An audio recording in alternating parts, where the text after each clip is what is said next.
Hi అండి. Welcome to Latha's kitchen. ఈ రోజుటి వీడియోలో మనం చింతపండు పులిహోరని పర్ఫెక్ట్ మెజర్మెంట్స్తో ఎలా చేసుకోవాలో తెలుసుకుందాం. 1 కేజీ రైస్కి నేను కొలతలు చెప్తున్నానండి. ముందుగా రైస్ని కుక్కర్లో వేసుకొని శుభ్రంగా కడుక్కొని 1 గ్లాసు బియ్యానికి 2 గ్లాసుల నీళ్లు చొప్పున యాడ్ చేసుకోవాలి.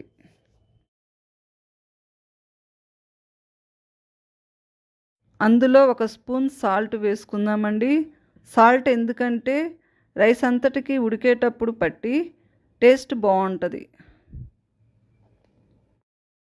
దానిలోనే 1 టేబుల్ స్పూన్ ఆయిల్ యాడ్ చేసుకుందామండి.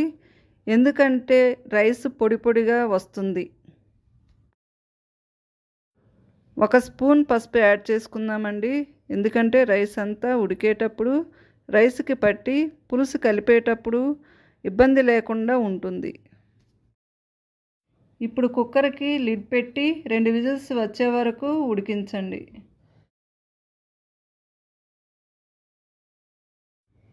ఇప్పుడు మనం ఉడికించుకున్న రైస్ని ఒక వెడల్పాటి ప్లేట్ తీసుకొని అందులో రైస్ని వేసుకొని చల్లారబెట్టుకుందాం.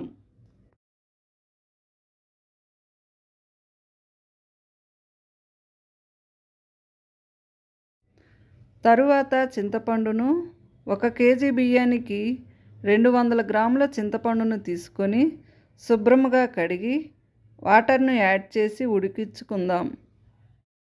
లేకపోతే మీరు వేడి నీళ్ళు పోసి కూడా నానబెట్టుకోవచ్చు. ఉడికించుకుంటే పులుసు బాగా వస్తుంది. ఇప్పుడు మనం ఉడికించుకున్న చింతపండు ఆరాక బాగా పిసికి ఒక జాలి గిన్నె తీసుకొని ఆ పులుసును వడకట్టుకుందాం.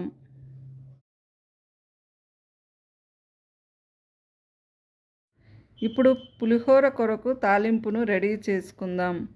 ప్యాన్ పెట్టుకొని ప్యాన్ హీట్ అయ్యాక 1 కప్పు ఆయిల్ని వేసుకొని 200 ml ఉంటుందండి. అది హీట్ అయ్యాక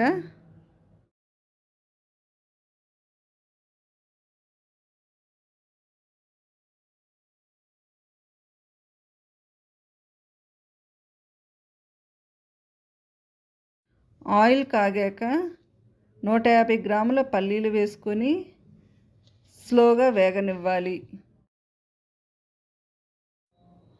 పల్లీలు వేగాక ఇప్పుడు మనం పచ్చిశనగపప్పుని యాడ్ చేసుకుందాం. పచ్చిశనగపప్పు వేగుతూ ఉండగా 50 గ్రాముల సాయి మినపప్పును కూడా యాడ్ చేసుకుందాం.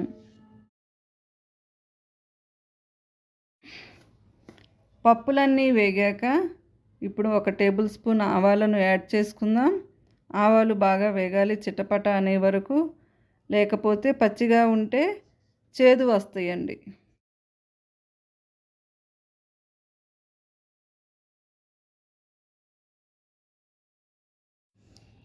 ఆవాలు వేగాక 10 నుంచి 15 ఎండుమిర్చిని యాడ్ చేసి వేయించాలి. దానిలోనే 5 నుంచి 6 పచ్చిమిర్చి చీలికలను వేసి వేగనివ్వాలి.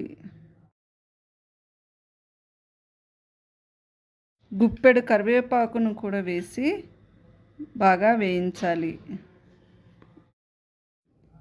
మీకు చూపించాలని 1 పావు టీ స్పూన్ పసుపు వేసుకున్నానండి.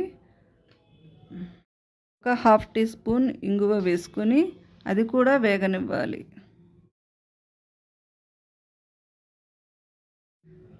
అందులోనే చింతపండు పులుసును వేసుకొని బాగా ఉడికించాలి. పులుసు మొత్తం దగ్గరకు వచ్చే వరకు ఉడకనిద్దాం.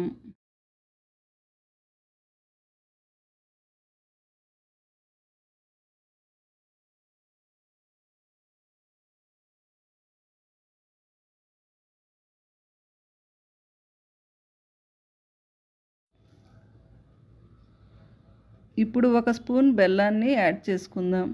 బెల్లం వేసుకుంటే ఆ పులుపుదనాన్ని కట్ చేసి కమ్మటి రుచిని ఇస్తుందండి.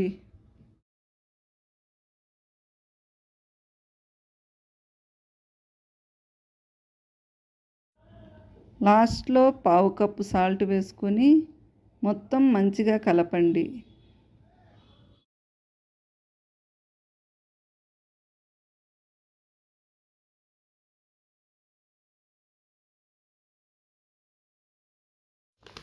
పులుసు మొత్తం రెడీ అయిందండి.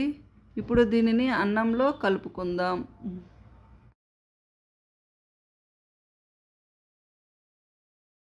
ఈ మిశ్రమాన్ని అన్నంలో వేసుకొని అన్నం మొత్తం కలిసే వరకు కలుపుకుందాం.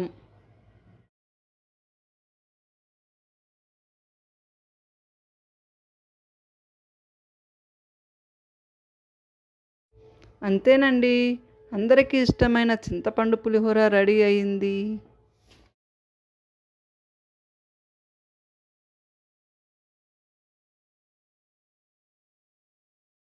మా వీడియోస్ కానీ మీకు నచ్చినట్టయితే లైక్ చేయండి, షేర్ చేయండి. మరికొన్ని వీడియోస్ కోసం సబ్స్క్రైబ్ చేయండి.